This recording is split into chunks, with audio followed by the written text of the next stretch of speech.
여러분, 우리는 모두 연결되어 있습니다. 더욱 빛나는 나에 오신 걸 진심으로 환영합니다. 유산 다 줬는데 그 다음부터 연락이 끊겼습니다. 병원에 누워 있어도 안 와요. 그냥 모른 척 합니다. 이게 남의 얘기일까요? 아닙니다. 지금 대한민국에서 가장 많이 들리는 부모의 한숨입니다. 수십 년간 피땀 흘려 모은 재산. 내 새끼 잘 되라고, 내 자식 편하라고 다 줬습니다. 집도 넘기고 땅도 넘기고 이제 너희가 편하게 살아야지 했습니다. 그런데 돌아온 건 뭔지 아십니까? 전화 한 통 안 오는 자식, 부모를 짐처럼 여기는 눈빛, 그리고 텅 빈 통장과 병든 몸 하나뿐입니다. 어떤 부모는 울면서 말합니다. 내가 뭘 그렇게 잘못했는지 모르겠어요. 내가 낳은 자식이 맞는지조차 모르겠어요. 놀라운 건요, 이게 아주 특별한 일이 아니라는 겁니다. 보건복지부 조사에 따르면 자녀에게 유산을 미리 준 부모의 60% 이상이 오히려 자식과 멀어졌다고 말합니다. 부모가 아프다 해도 바빠서 못 가요. 외롭다 말해도 엄마가 너무 예민하신 거예요. 그래 놓고 새 차 뽑고 여행 가고 명품 사는 건 잘도 합니다. 부모가 준 유산으로요. 이걸 뭐라고 부르시겠습니까? 불효? 아닙니다. 배신입니다. 사랑도 중요합니다. 가족 간의 정 소중합니다. 하지만 세상은 냉정합니다. 주도권 없는 부모는 아무리 사랑을 줘도 끝은 비참해집니다. 그렇다면 이제 물어야 합니다. 이런 배신 왜 생기는 걸까? 그리고 어떻게 막아야 할까? 오늘 영상에서는요, 왜 살아있을 때 유산을 쉽게 넘기면 안 되는지, 자녀와의 관계를 지키면서도 내 권리를 지키는 방법은 무엇인지, 그리고 지금 당장 무엇부터 준비해야 하는지를 실제 사례와 전문가 조언을 바탕으로 차근차근 짚어드리겠습니다. 절대 잊지 마세요. 사랑은 줘도 주도권은 빼앗기면 안 됩니다. 지금부터 후회 없는 인생 마지막 설계를 시작하겠습니다. 오늘 주제가 마음에 드신다면 구독과 좋아요 눌러주세요. 여러분의 마음을 안아주는 좋은 컨텐츠로 보답하겠습니다. 예전에는 이런 말이 당연했죠. 나는 다 자식 줄 거야. 줄 게 있어야 부모 노릇하지. 자식이 든든해야 내 노후도 편하지. 그런데 요즘 부모님들 그렇게 말 안 하십니다. 오히려 이렇게 말씀하십니다. 이젠 줘도 조심해서 줘야 해. 다 주면 끝이야. 나는 그냥 퇴장당하는 거지. 관계가 아니라 거래가 되더라고. 왜일까요? 첫 번째 이유. 다 주면 내가 없어집니다. 서울 강동구에 사는 68세 박순애 씨는 몇 년 전 결혼을 앞둔 큰아들에게 아파트를 넘겨줬습니다. 신혼집 필요하잖아. 엄마가 살던 집 내 이름으로 해줄게. 그런데 명의 이전이 끝난 뒤 아들은 결혼을 하고 새 며느리와 함께 들어왔습니다. 처음엔 같이 지내요라며 웃던 며느리도 점점 말을 아끼더니 어느 날 이런 얘기를 꺼냅니다. 어머님, 신혼집인데 따로 계시는 게 어떨까요? 그 말을 들은 아들도 엄마, 여긴 이제 제 집이잖아요. 새 출발하려면 우리 부부만의 공간이 필요해요. 결국 박순애 씨는 그 집을 나와 고시원 같은 원룸으로 옮기셨습니다. 그리고 조용히 이렇게 말씀하셨습니다. 명예 하나 바뀌었을 뿐인데 나는 갑자기 여기에 있을 자격이 없는 사람이 되어버렸어요. 두 번째 이유. 요즘은 고마움보다 거리감이 먼저 생깁니다. 부모는 고마울 거야 하고 주었는데 자식은 받을 만큼 받았다 생각하면서 거리 두는 경우가 많습니다. 가족관계 전문가들은 이걸 심리적 분리라고 부릅니다. 받을 거 다 받았다고 느끼면 심리적으로 관계 종료처럼 느끼는 거죠. 실제로 최근 5년간 가족상담센터 통계에 따르면 미리 유산을 증여한 뒤 자녀와 관계가 악화됐다고 응답한 부모가 전체의 57%에 달합니다. 반 이상이 준 이후에 사이가 더 멀어졌다 라고 말한 겁니다.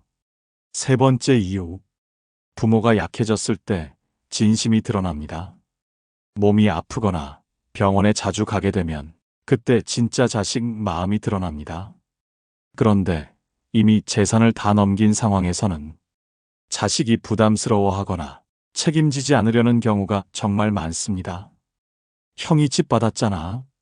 그럼 엄마 모시는 것도 형이 해야지. 나는 받는 게 없는데 왜 돌봐야 해요? 이런 말이 가족들 사이에서 오갈 때 부모는 가슴이 무너집니다. 자식이 여러 명이면 책임은 서로 미루고 도움은 아무도 안 하려는 구조가 되기 쉬운 거죠. 네 번째 이유, 법적으로는 넘겼는데 마음으론 그게 아니거든요. 많은 부모님들이 이렇게 생각하세요. 명의는 내 걸로 해줄게. 그래도 여긴 내가 사는 집이야. 예금은 줄게. 근데 내가 필요할 땐 쓰게 해줘야지. 그런데 현실은 법적으로 넘긴 순간 그건 자식 것이 됩니다. 부모님은 그렇게 생각 안 하시지만 자식은 내 거니까 내 맘대로 할 수 있다 라고 생각하죠. 그 괴리 때문에 갈등이 생기고 상처가 남고 결국 멀어집니다. 결론은 이겁니다. 요즘 부모님들은 압니다. 내가 끝까지 주도권을 쥐어야 한다는 걸. 살아있는 동안 내가 쓸 건 내가 쓴다. 필요하면 도와주지만 내 삶은 내가 지킨다. 줄 건 주더라도 조건과 순서를 내가 정한다. 바로 이게 요즘 부모들이 유산을 그냥 안 주는 진짜 이유입니다. 그렇다면 어떻게 해야 할까요? 지금 실제로 많이 쓰이는 신유산 전략 3가지, 바로 조건부 증여, 유언장공증, 신탁제도를 중심으로 알려드리겠습니다. 첫 번째, 조건부 증여. 이제는 써붙여야 합니다. 많은 부모님들이 처음엔 망설이십니다. 내 자식인데 굳이 저런 걸 계약서로까지 써야 하나? 서운해하지 않을까? 하나하나 조건을 적는 게 좀 민망하고 괜히 자식 마음 상하게 할까봐 망설여지죠. 맞습니다. 사실 부모 입장에서는 일일이 조건을 적는 게 민망하고 마음에 걸릴 수 있습니다. 괜히 자식한테 너 믿지 않는다는 메시지처럼 보일까 걱정도 되시죠? 그런데요, 요즘은 오히려 자식들이 먼저 말합니다. 엄마, 아예 조건 정해두세요. 서로 오해 없게 책임감 있게 하고 싶어요. 받기만 하고 아무것도 안 하면 저도 마음이 불편해요. 이게 바로 지혜로운 증여의 시작입니다. 그렇다면 어떤 조건을 써야 할까요? 조건이라고 해서 무리하게 요구하거나 꼬치꼬치 따지자는 게 아닙니다. 그저 내가 원하고 바라는 걸 솔직하게 기록해두는 것. 책임과 사랑을 함께 담는 방식입니다. 예를 들어 이런 내용이 있을 수 있죠. 내가 병원 가는 날엔 동행해주기. 한 달에 한 번은 집에 들르기. 명절엔 꼭 함께 식사하기. 내가 위급할 때 연락이 되도록 하기. 돌봄이 필요한 경우 책임 분담하기. 이걸 문서로 남기고 공증을 받아두면 법적 구속력이 생기고 자녀 입장에서도 할 일을 명확히 알고 실천할 수 있습니다. 왜 이렇게까지 해야 할까요? 부모 입장에선 정이 없어진다 생각하실 수 있지만 실은 반대입니다. 정 때문에 애매하게 넘기면 나중엔 그 정이 상처로 돌아옵니다. 너 왜 이렇게 해? 아니 엄마, 그런 줄 몰랐지. 받고 나서는 달라지더라. 그런 말들이 오가면서 관계가 멀어지는 거죠. 그런데 조건을 서로 합의하고 써붙이면 오해가 사라지고 후회도 줄어듭니다. 자식 입장에서도 오히려 더 편합니다. 이런 이야기를 들은 적이 있습니다. 엄마가 미리 정해줘서 고마웠어요. 받고 나서 뭘 해야 할지 몰라서 늘 죄송했는데 딱 기준이 있으니까 마음이 덜 불편하더라고요. 요즘 자식 세대는 부모와 정을 나누는 방식이 다릅니다. 말로 하지 말고 기준을 주고 선택할 여지를 남겨주는 것. 이게 배려라고 생각하는 경우가 많습니다. 그래서 부모님이 조건을 미리 걸어주면 자식도 부담을 느끼기보다 이걸 해드리면 되겠구나 하고 도리어 책임 있게 행동하게 됩니다. 사랑은 지켜야 사랑입니다. 증여는 사랑의 표현일 수 있습니다. 하지만 책임 없는 사랑은 오히려 독이 됩니다. 조건부 증여는요, 사랑을 책임과 함께 건네는 방식이고 내가 나를 지키는 최소한의 울타리입니다. 주는 것까진 좋은데 그 다음엔 아무 말도 못하고 서운해하고 눈물만 흘리는 건 그게 진짜 부모의 역할일까요? 아닙니다. 요즘 부모님들은 다릅니다. 사랑도 주되 내 권리도 함께 챙기고 내 삶도 지켜야 합니다. 그리고 그 시작이 딱 한 장의 조건부 계약서일 수 있습니다.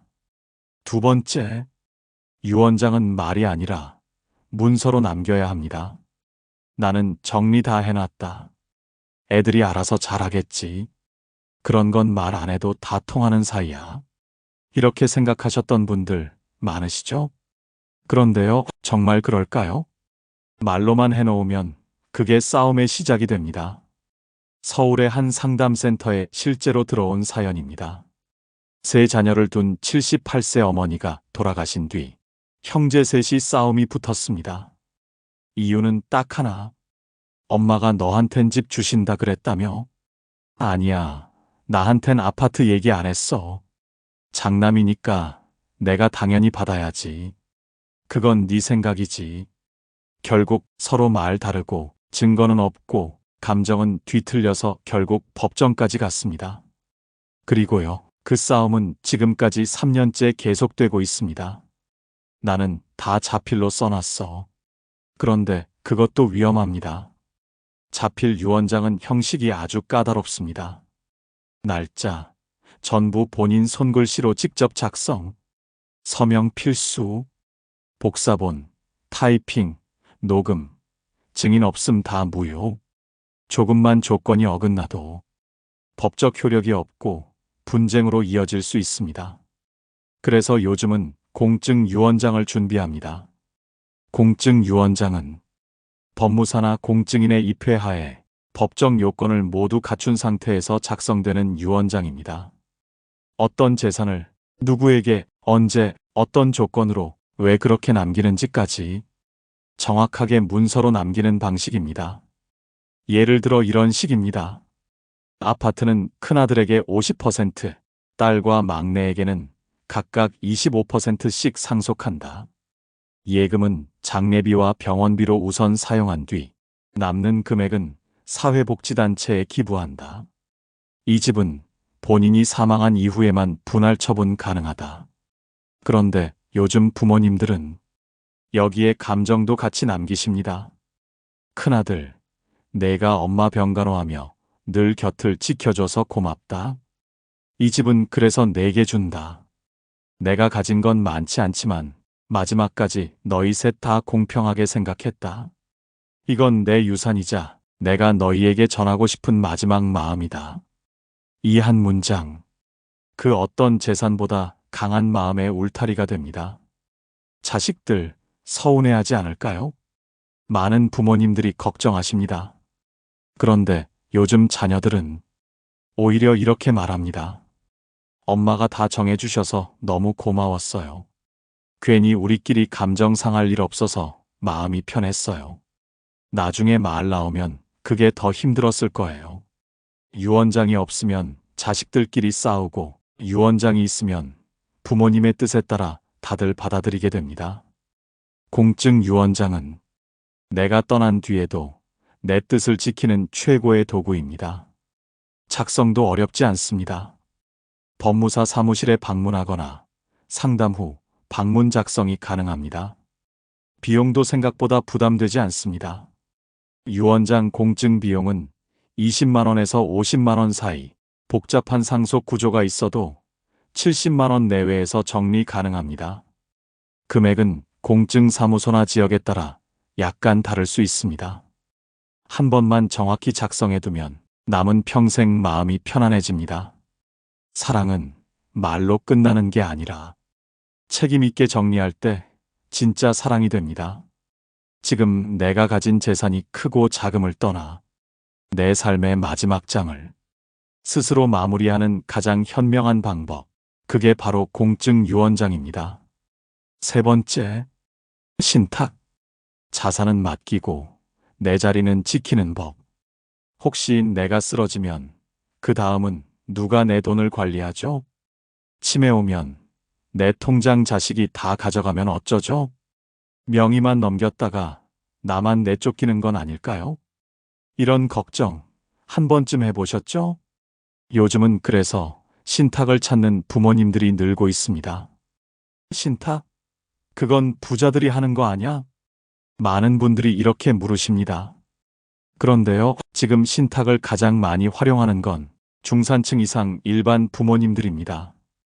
왜냐면 이제는 이렇게들 말씀하세요.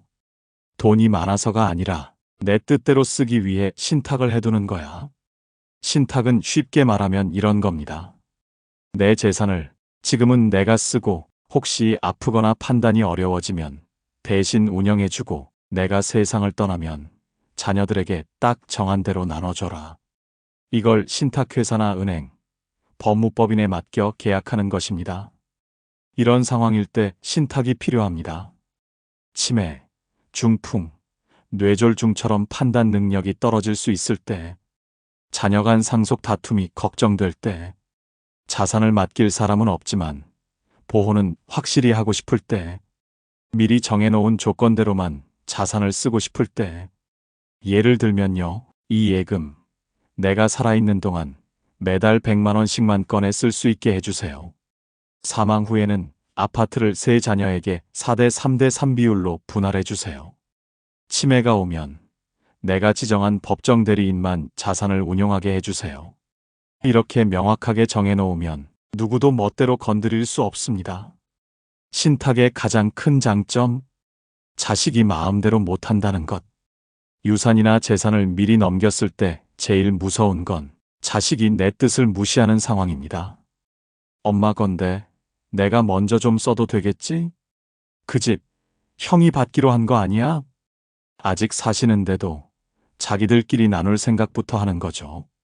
그런데 신탁은 이걸 아예 원천 차단합니다. 조건을 충족하지 않으면 못 건드립니다. 계약대로만 집행됩니다. 부모의 동의 없이 자녀가 마음대로 못 움직입니다. 이게 바로 신탁이 법적 안전벨트라는 말의 이유입니다. 그럼 비용은 얼마나 들까요? 신탁은 상품에 따라 다르지만 보통 100만 원, 300만 원 선에서 계약이 가능합니다.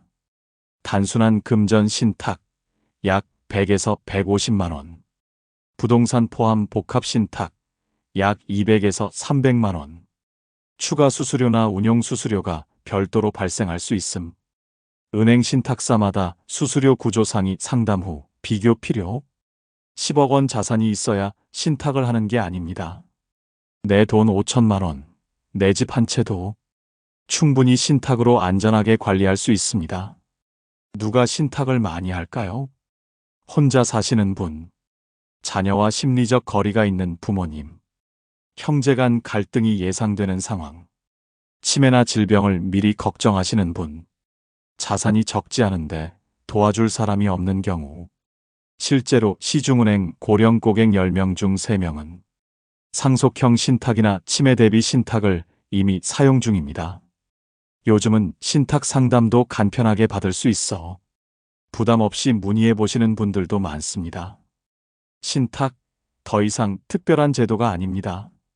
신탁은 이제 부자들이 쓰는 법률 서비스가 아니라 내가 내 삶을 마지막까지 주도하기 위해 쓰는 도구입니다. 내가 살아있는 동안도 떠난 뒤에도 내 뜻과 마음이 정확하게 전해질 수 있도록 준비하는 것. 그게 바로 신탁입니다. 3가지 전략, 이렇게 활용하시면 됩니다.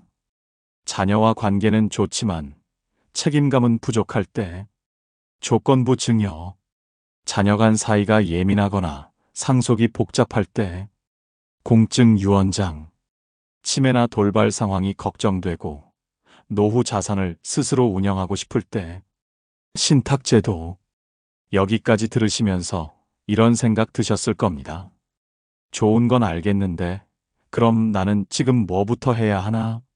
조건부 증여, 유언장, 신탁 듣긴 했는데 어디서부터 시작하지?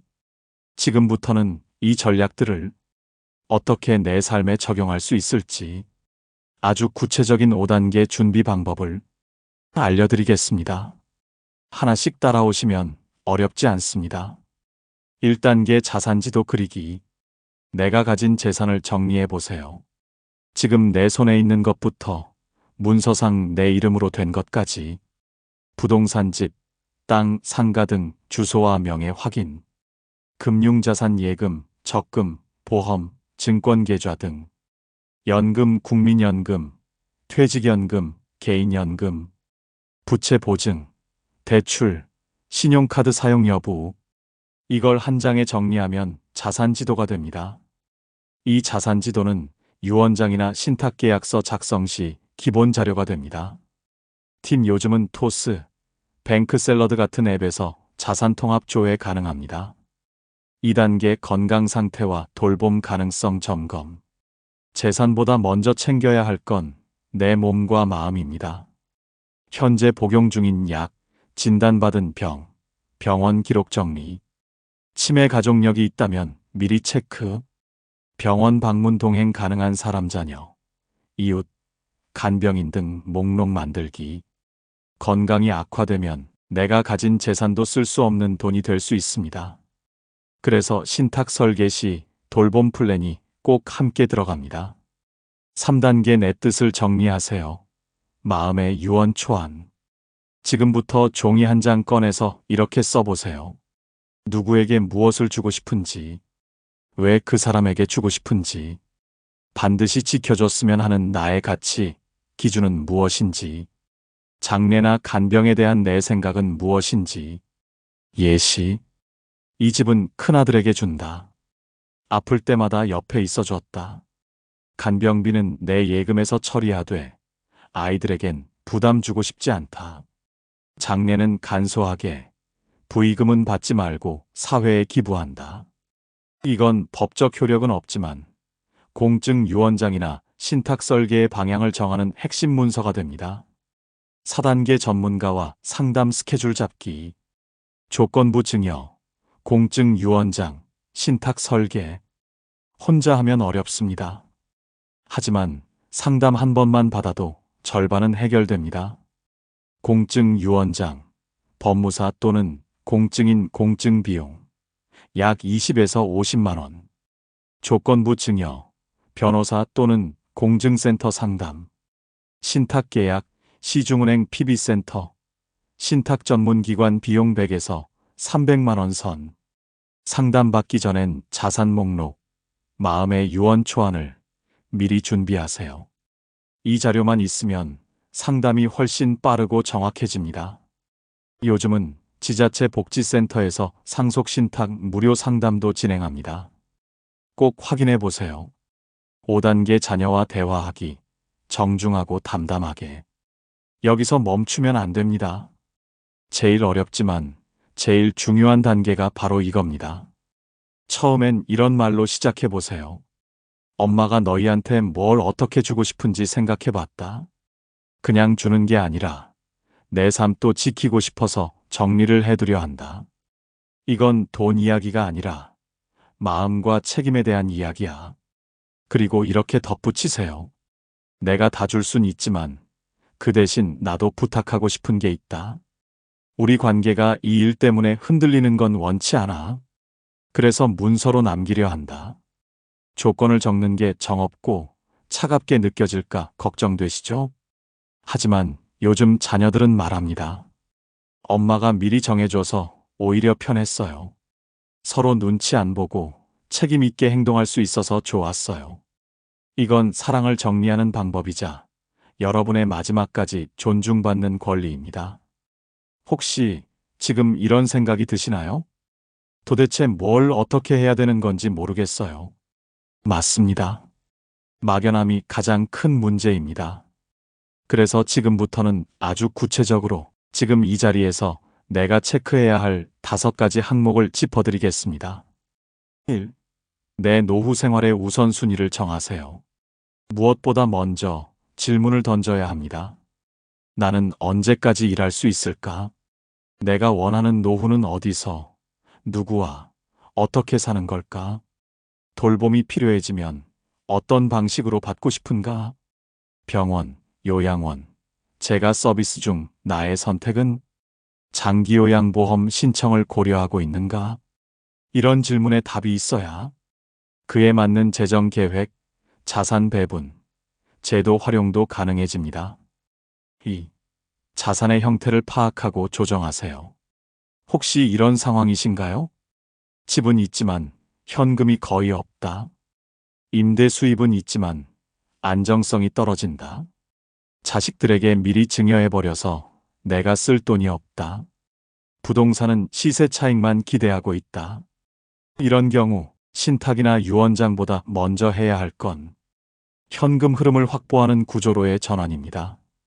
필요하면 영목이지론, 월지급형 부동산 매각, 리츠 활용 또는 일부 자산의 생활비 전환. 즉, 내가 쓰기 위해 남기는 자산 구조로의 전환이 필요합니다. 남겨주는 재산이 아니라 내가 살아가는 재산이 먼저입니다. 3. 신탁, 유언장, 사전 의료 의향서, 3종 세트 체크. 이 세 가지는 서로 다르지만 함께 갖추면 삶을 강력하게 지켜주는 삼총사입니다.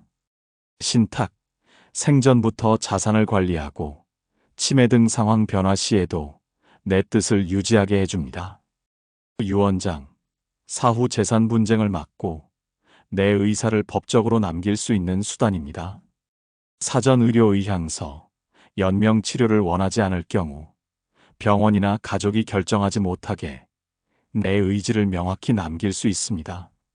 세 가지 모두 미리 준비하지 않으면 아무 효력이 없습니다. 4. 간병 문제에 대한 나만의 플랜 세우기. 우리나라 65세 이상 노인의 10명 중 1명이 치매 진단을 받습니다. 중풍, 파킨슨 등 돌봄이 필요한 질병도 갈수록 늘고 있죠.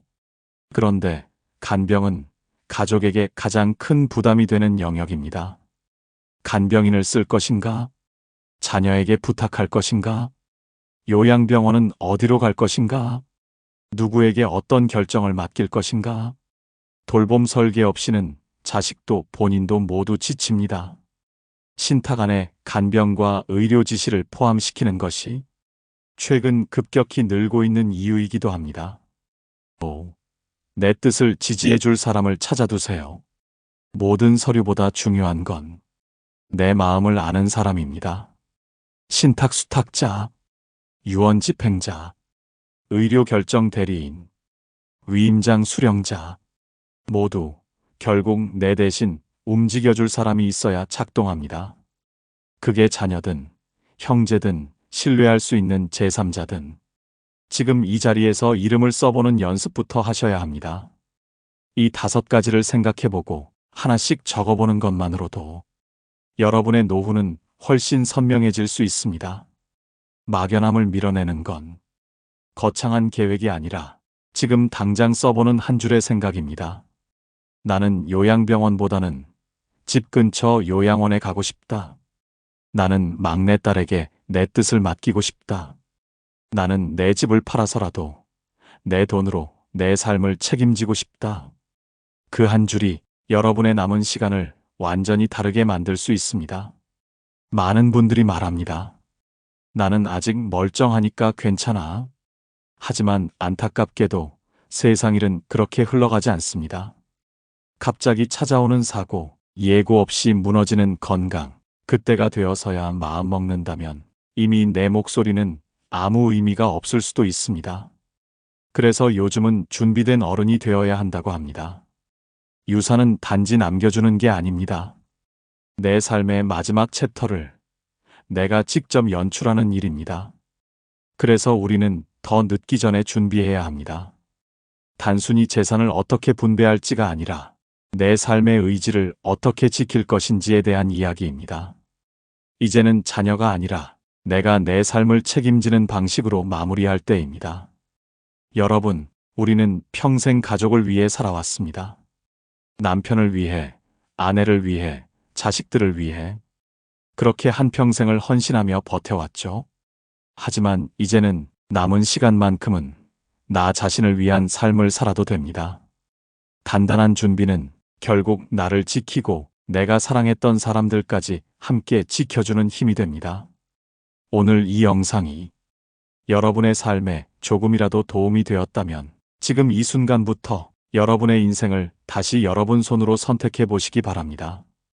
이건 재산을 지키는 이야기이기도 하지만 무엇보다도 나의 마음, 나의 품격, 나의 마지막까지 지키는 일입니다. 오늘 영상을 보며 여러분은 어떤 생각이 드셨나요? 여러분의 경험과 생각을 댓글로 나눠주세요.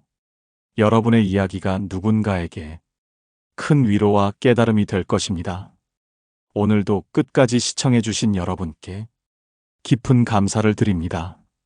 오늘 영상이 도움이 되셨다면 소중한 분들께 공유해 주시고 구독과 좋아요를 눌러 더 많은 공감을 나눠보세요.